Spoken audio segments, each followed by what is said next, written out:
How often have you been in Microsoft Teams and you can't easily see the relevant chat or channel that you need to type your message into?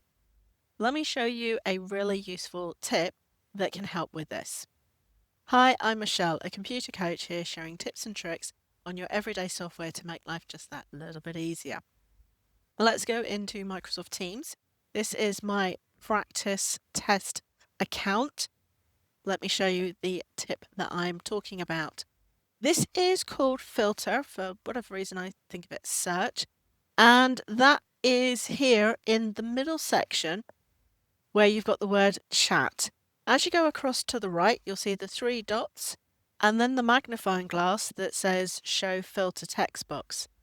It's the magnifying glass that makes me always think it's search. It displays a box where you can type in the name of a person, which is what I use most often, or the chat or channel names. So if I use my name as an example, you can see what it's done is it's highlighted me as a favorite and also the team name. What it will do is filter it out and show you just the chats that match, making it much easier to find the right one. Once you've found the one that you want, you simply need to click on it, and now you can type in your message same as normal. When you're done, because it's filtered and everything else is hidden, you need to remember to clear the filter. You can either select it and delete, or you've got the X at the end of the field name.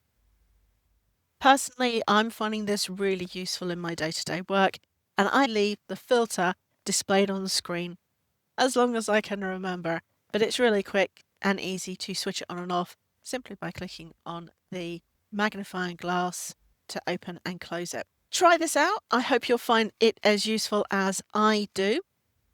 In the meantime, remember to like the video and to be told as more quick tip videos are released, then remember to subscribe to the channel. I'll see you in the next one.